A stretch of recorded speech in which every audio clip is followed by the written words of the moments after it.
ابراہیم علیہ السلام کو اللہ سے بڑی محبت تھی۔ ابراہیم علیہ السلام ایک مرتبہ بکریاں چرا رہے تھے، ایک شخص آیا اور اللہ کی تعریف بیان کرنے لگا، سبحان ذی الملک والملکوت، سبحان ذی العزت والعظمت والہیبت والقدرہ والکبریاء والجبروت، اللہ کی تعریف بیان کر۔ ابراہیم علیہ السلام کے کان میں اللہ کی محبت کا رس گل رہا ہے، مزہ آ رہا ہے۔ ابراہیم علیہ السلام نے کہا، بھائی تم نے کیا کہا، دوبارہ کہو گے؟ اس نے کہا کہہ دوں گا، اس کی اجرت کیا دو گے؟ ابراہیم علیہ السلام نے کہا، بھائی تم دوبارہ کہو، میں تمہیں اپنی آدھی بکریاں دے دوں گا۔ جس کی محبت ہوتی ہے اس کے لیے ہر چیز قربان کرنا انسان کے لیے آسان ہو جاتا ہے۔ ابراہیم علیہ السلام نے آدھی بکریاں دے دی، اس نے پھر یہ کلمات کہے۔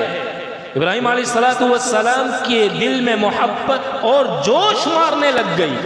ابراہیم علیہ السلام نے کہا دوبارہ کہو، کب کیا دو گے؟ کہا دوسری آدھی بکریاں بھی دے دوں گا۔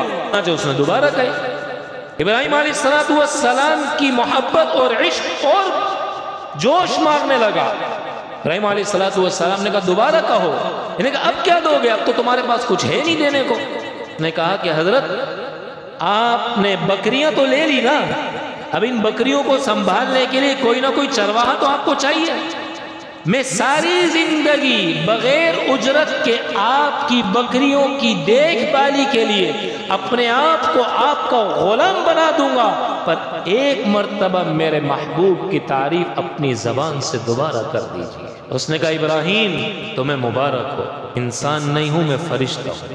اللہ نے کہا جاؤ میرے ابراہیم کے دل میں دیکھو میری محبت کتنی ہے، تم کامیاب ہو گئے۔